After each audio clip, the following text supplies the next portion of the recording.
दोस्तों, क्या हो अगर आप अपने ही अपार्टमेंट में पिछले 10 सालों से कैद हो जाए। अगर आप बाहर निकलते भी हैं तो आपको मार दिया जाता है। ये कहानी भी कुछ इसी तरह की है। शाशा नाम की औरत जो हांगकांग में रहा करती थी, लेकिन अब वो शहर पहले जैसा नहीं रहा। पूरा शहर बर्बाद हो चुका है। वो अपने अपार्टमेंट में लेटी हुई बस वही सोच रही है कि यहाँ से बाहर कैसे निकला जाए।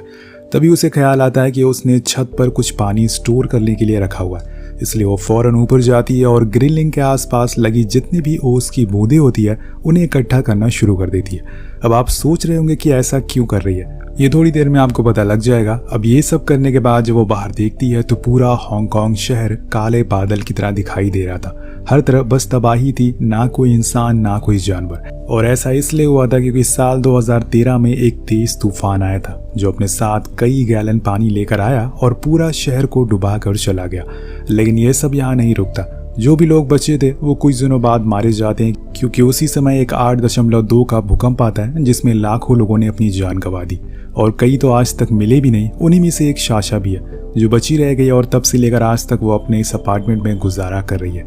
उसके पास जो कुछ भी खाने पीने का सामान है वो उसे खाती है और अगर खत्म हो जाता है तो ढूंढती है। उसने कई सालों से किसी इंसान को नहीं देखा। यहाँ हम देखते हैं कि उसके पास एक रेडियो भी है जिसकी बैटरी वो सोलर से चार्ज करती है, जिसके बाद वो उस रेडियो में एक फ्रिक्वेंसी सेट कर देती है और हम उस रेडियो पे सुन पाते हैं कि एक आदमी कह रहा था कि अभी भी बचने की उम्मीद है। हमारे पास खाना, शेल्टर और सारी ज़रूरतों का सामान है। अगर आप जिंदा हैं तो हमारे बताए हुए लोकेशन पर आ जाइए।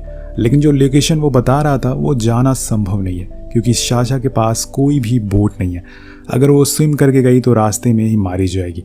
तभी उसे दूर कुछ आवाज़ें सुनाई देती है और जब वो अपनी दूरबीन से देखती है तो उसे पता चलता है कि कुछ दूरी पर गिने चुने सर्वाइवर रह रहे हैं, लेकिन वो उनकी मदद नहीं कर सकती क्योंकि उसके पास तो खुद खाने का सामान नहीं है।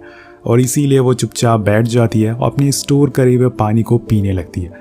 कुछ इस तरह से वो अपना गुजारा किया करती है इतने सालों में। लेकिन उसे इस बात का अंदाज़ा नहीं है कि आने वाले दिनों में उसके लिए मुश्किलें और बढ़ने वाली है, क्योंकि अभी भी लोगों का कहना है कि तूफान अपनी पीक पर आना बाकी है और इस बार वो बचे हुए लोगों को भी अपने साथ ले जाएगा। और इसीलिए शाशा और सतर्क हो जाती है और चीज़ों को कम इस्तेमाल करना शुरू कर देती है। अब एक दिन वो देखती है कि पानी में एक बॉक्स तैरता हुआ आ रहा है। शायद वो किसी तरह का सप्लाई हो सकता है। इसलिए वो फौरन ग्राउंड फ्लोर पर जाती है जहां हम साफ साफ देख सकते हैं कि चारों ओर बस पानी भरा हुआ है। वो टॉप फ्लोर पर रहती है और इसीलिए वहां अभी तक उस तक पानी पहुंच नहीं पाया। अब वो खुद की बनाई हुई एरो से उस बॉक्स को खींच लेती है, पर जब उसे खोलती है तो उसे उसमें एक वाइन की बोतल के अलावा कुछ नहीं मिलता। उसे उम्मीद थी कि शायद कुछ खाने का सामान मिल सके। खैर कोई बात नहीं, कुछ तो मिला उसे। शाशा ऊपर आने लगती है, लेकिन वो 3rd फ्लोर पर रुककर एक रूम की तरफ देखने लगती है। शायद उस रूम से उसका कोई अतीत जुड़ा हुआ है, इसलिए वो बहुत ही भावुक मन से उसे देख रही थी। ऊपर आने पर हम उसके रूम को देखते हैं जहाँ पर सारा सामान बिखरा पड़ा हुआ है। बहुत सी चीजें सड़ चुकी है, चारों ओर बस गंदगी थी। तभी वो देखती है कि उसके हाथ में चोट लग गई है उस एरो के चलाने से। इसलिए वो छत पर जाकर उसे मरहम पट्टी लगाती है। लेकिन यहाँ ये हालत देखकर उसकी आंखों में आंसू आ जाते हैं। वो तंग आ गई थी ऐसे अकेले की जिंदगी जीकर। तभी वो ऊपर वाले को थैंक यू भी कहती है कि कम से कम वो आज जिंदा तो है। और इसी के बाद वो नीचे सोने चली जाती है और कुछ इस तरह से उसका रूटीन चलता है। सुबह उठ के पानी को स्टोर करना, फिर पूरे दिन बस इसी उम्मीद में रहना कि शायद कुछ बहकर उसके पास आ जाए जिसे वो अपनी ओर खींच ले। लेकिन कई ऐसे दिन भी होते हैं जब वो भूखे पेट सोती है।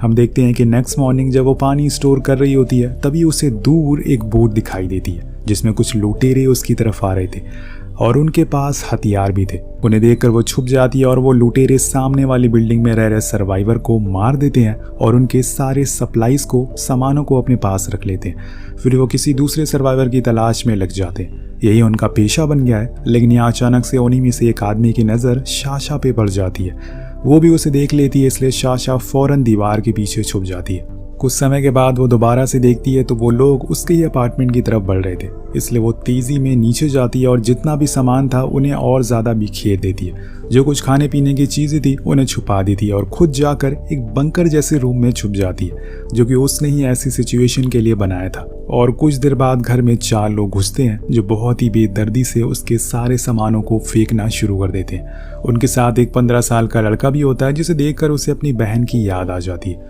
जो इस तूफान में मारी गई। लेकिन कैसे ये आपको कुछ ही देर में पता चलेगा।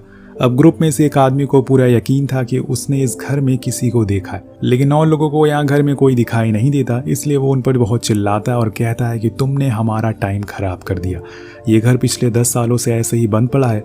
अंदर शाशा उनकी बातें सुन रही थी और उन्हें बहुत ही ज्यादा डरी हुई थी और इसी वजह से वो कांपना शुरू कर देती है, क्योंकि अगर उन लोगों ने उसे पकड़ लिया तो उसके साथ क्या होगा ये अच्छे से हम जानते हैं। अब सब कुछ देखने के बाद वो वापस चले जाते हैं और वो भी बाहर आ जाती है, लेकिन उसे डर है कि वो लोग फिर से आ सकते हैं, इसलिए अब शाशा ज्यादातर सामानों को छुपा कर रखती है और ज्यादा सतर्क भी हो जाती है। अब हर रात की तरह उसने उस रात भी बीते कुछ सालों के सपने आते हैं जिसमें उसे अपने परिवार वालों को खो दिया था और इसी डर में उसकी नींद खुल जाती है। वो उठकर फ्रेश हो जाती है और यहाँ हम देखते हैं कि उसने अपने जो भी वेस्ट मटेरियल होते हैं उसे एक बाल्टी में इकट्ठा कर लिया और जब वो ज़्यादा हो जाता है तो वो उसे बाहर चुपके से फेंक देती है, क्योंकि इन लुटेरों को पता चलता है कि ये वेस्ट इंसान का है और वो यहाँ आ सकते हैं और उसे मार सकते हैं। अब वो बाहर देखती है कि आज शायद उसे कुछ मिल जाए और लकीली आज उसे एक बॉक्स तैरता हुआ दिखता है। वो फौरन नीचे जाकर उसे ले आती है और इस बारी उसे अंदर एक हनी जार मिलता है जिसे टेस्ट करने पे पता चलता है कि वो फ्रेश है और ये जानकर वो बेहद खुश होती है। उसे उस बॉक्स में कुछ सड़े हुए फ्रूट भी मिलते हैं जिसे उसे खाना पड़ेगा, क्योंकि ऐसे हालातों में आपको खाना और पानी की अहमियत पता चलती है। उसके चेहरे पर एक स्माइल थी जो ये बयां कर रही थी कि आज का दिन उसका अच्छा गुजरा है। अब उसी दिन उसकी नजर बाहर तैर रहे एक बॉक्स पर पड़ती है जिसके ऊपर एक छोटी बच्ची थी,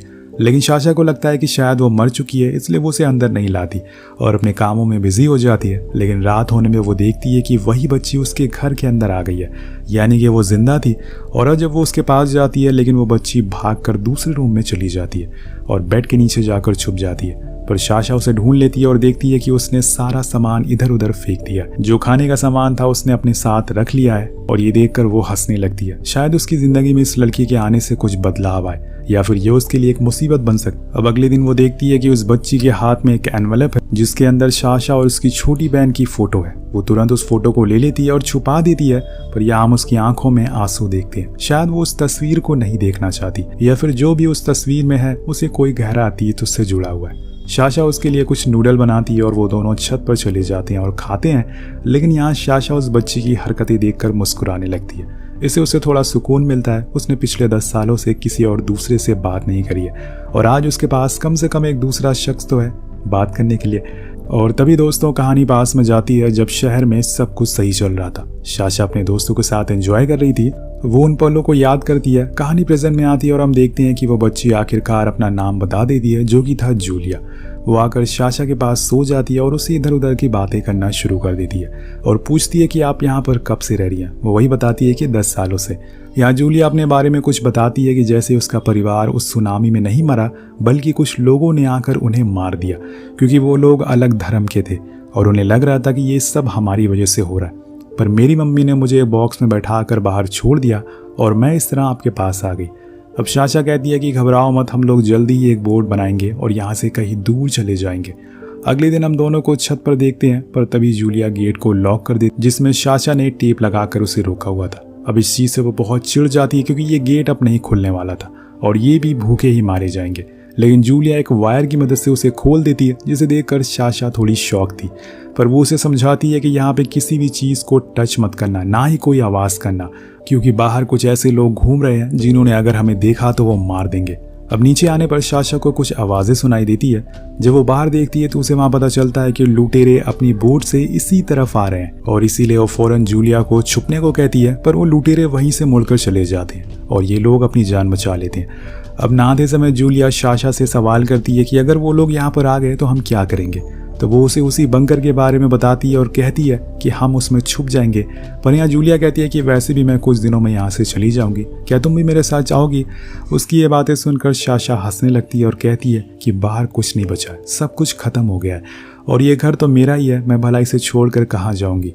अब उसी रात वो नोटिस करती है कि उसके गले में एक नेकलेस नहीं है जो कि उसने जूलिया को देखने के लिए दिया था, लेकिन जब वो उसे मांगने जाती है तो वो उल्टा गुस्सा हो जाती है और अपना सारा सामान लेकर दूसरे रूम में शिफ्ट हो जाती है। लेकिन यहाँ जिन सामानों को लेकर वो गई थी वो असल में शाशा ने उसे दिया था, लेकिन ये उसका बचपन ही है जो ये सब उसे करवा रहा है। यहाँ उस नेकलेस के बारे में पता चलता है कि असल में वो उसकी छोटी बहन का था जिसे वो पिछले 10 सालों से पहन रही थी। अगली सुबह जब वो छत पर पानी लेने के लिए जाती है तो देखती है कि वहाँ पर सारा पानी खाली हुआ है। ये देखकर वो डर जाती है और फौरन नीचे आती है तो देखती है कि वहाँ उसे पीने वाले पानी से जूलिया कपड़े धो रही है और ये देखकर उसे बहुत गुस्सा आता है। लेकिन तभी उसे कुछ पास्ट की बातें याद आने लगती है। हमें उसकी छोटी बहन को देखते हैं जो उसकी स्टेप सिस्टर थी और सारे लोग घर में उसे ही ज़्यादा प्यार करते थे। लेकिन ये बात साशा को पसंद नहीं थी, इसलिए वो उसे नफरत करने लगती है और धीरे धीरे करके घर में सभी लोग उससे बोलना बंद कर देते हैं और अपने में ही मस्त रहने लगते हैं। अब यही सब बातें सोचते ही वो बेहोश हो जाती है। या हम उसके पास जूलिया को बैठा हुआ देखते हैं जो उसे होश में लाती है, जिसके बाद वो लोग फिर से ऊपर जाते हैं जो भी पानी था उसे लाने के लिए। लेकिन यहाँ जूलिया सीढ़ियों की लाइट ऑन कर देती है पर साशा जल्दी से उसे बंद कर देती है क्योंकि रोशनी बाहर चली गई तो बाहर वालों को पता चल जाएगा कि अंदर कोई रह रहा है। अब पानी लाते समय वो फिर से उसी रूम के बाहर रुक जाती है और यहाँ जूलिया उसे पूछती है कि वहाँ कौन रहता है। साशा को जवाब नहीं देती पर यहाँ हमें फ्लैशबैक में पता चलता है कि उस रूम में साशा की छोटी बहन रहा करती थी, लेकिन उसके जाने के बाद वो रूम में कभी दोबारा नहीं गई। और अब एक दिन जूलिया रेडियो लेकर वही ब्रॉडकास्ट सुनना शुरू कर देती है जो कहानी के शुरुआत में साशा ने सुना था, जिसके बाद वो जाकर इस बारे में उसको बताती है और कहती है कि हमें एक बोट बनानी चाहिए जिसकी मदद से हम यहाँ से निकल सके। लेकिन साशा मना कर देती है और कहती है कि ये इतना आसान नहीं है, मुझे नहीं पता कि वो जगह कहाँ पर है। जूलिया को लगता है कि वो यहाँ से निकलना ही नहीं चाहती, इसलिए वो उसे कायर कह देती है क्योंकि वो तो कोशिश भी नहीं कर रही है। उसके जाने के बाद साशा को बहुत बुरा लगता है पर वो छोटी बच्ची को आखिर कह भी क्या सकती है। कुछ समय के बाद वो देखती है कि वो दूसरे रूम में बॉटल से एक राफ्ट बना रही है तो साशा जाकर उससे समझाती है कि जितना ये चीज़ देखने में आसान है सच्चाई में उतना ही मुश्किल है। हम इस राफ्ट से निकल नहीं सकते क्योंकि पानी में शार्क घूम रही है जो कई दिनों से भूखी है और वहाँ उतरते ही वो हमें खा जाएगी। ऊपर से मौसम भी खराब है, अगर कहीं बीच में हमें वो लोग मिल गए तो वो हमें मार डालेंगे। तो जूलिया उसे फ्लेयर दिखाते हुए कहती है कि ये है मेरे पास, ये हमारी हिफाजत करेगा। यहाँ साशा वो फौरन फ्लेयर उससे ले लेती है और खूब डांटती है कि अगर ये गलती से भी चल गई तो हम दोनों को जिंदा ही पानी में फेंक दिया जाएगा। उसने आज पहली बार उसे इतना डांटा था पर कुछ देर बाद वो जाकर उससे माफ़ी मांग लेती है। अब यहाँ दोस्तों हम फ्लैशबैक में देखते हैं कि साशा अब अपना घर छोड़कर जा रही है, लेकिन उसकी छोटी बहन उसे रोकती है और कहती है कि मत जाओ। पर साशा को अपने दोस्तों के साथ रहना पसंद था, ना कि अपने परिवार के साथ, और आज ही उसने इस बात का पछतावा हो रहा है कि वो क्यों उन्हें छोड़कर चली गई। अब प्रेजेंट में हम देखते हैं कि आज कई महीनों बाद बारिश हुई है जिस वजह से साशा ने सारे बर्तनों में पानी भर लिया। अब वो उसे साफ करके पीने लायक बना रही है जिसमें जूलिया भी उसकी मदद करती है। आज उन्होंने खाने में नूडल्स भी बनाए हुए हैं क्योंकि आज बारिश हुई है और ये उनके लिए खास है। दोनों बहुत ही खुश हैं। कुछ दिनों के बाद हम देखते हैं कि साशा ने अब एक राफ्ट बनाना शुरू कर दिया, लेकिन उसने इस बारे में जूलिया को भी नहीं बताया। वो उसे सरप्राइज देना चाहती है। उसके आने से पहले उसके दिमाग में ये ख्याल नहीं आया था कि वो यहाँ से कभी भी भाग पाएगी। अब ये सब वो सिर्फ जूलिया के लिए कर रही थी ताकि वो दोनों कहीं दूर जाकर एक परिवार की तरह रह सके। कुछ समय के बाद वो राफ्ट बनकर तैयार हो जाती है और ये देखकर जूलिया बहुत ही खुश होती है। दोनों धीरे धीरे करके अपने सामानों को रखना शुरू कर देते हैं, जिसमें ज़्यादातर सामान खाने पीने का था क्योंकि उन्हें नहीं पता कि यह सफ़र कितना लंबा होने वाला है। अब साशा को बस सही समय का वेट था, इसलिए वो छत पर जाकर देखती है और तभी उसे दूर उन लुटेरों का शिप दिखता है जो इनकी तरफ आ रहे थे। इसलिए फौरन अपने सारे सामानों को बिखेर देती हैं और साशा जाकर जूलिया को उसी बंकर में छुपा देती है, लेकिन उसे बाहर ही रहना पड़ता है क्योंकि उसमें बस एक ही बंदे की जगह थी।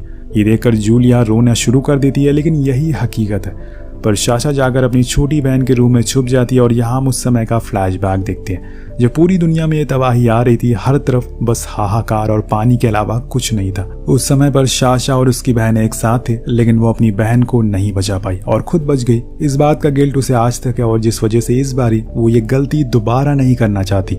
अब सभी लुटेरे घर में घुस जाते हैं और सारे सामानों को तोड़ फोड़ करना शुरू कर देते हैं। उन्हें पता चल चुका था कि जरूर यहाँ पे कोई रह रहा है, वो राफ्ट को देखकर, और एक लुटेरा उसी जगह पहुंच जाता है जहां पर साशा छुपी हुई थी। जब वो चादर को हटाता है तो वो उसके नीचे 2 इंसानों की लाश देखता है जो कि कंकाल बन चुकी थी, और इसी चीज से डरकर जूलिया आवाज कर देती है जिस वजह से वो लोग उसे ढूंढ लेते हैं और मजबूरन यहाँ पर साशा को भी बाहर आना पड़ता है।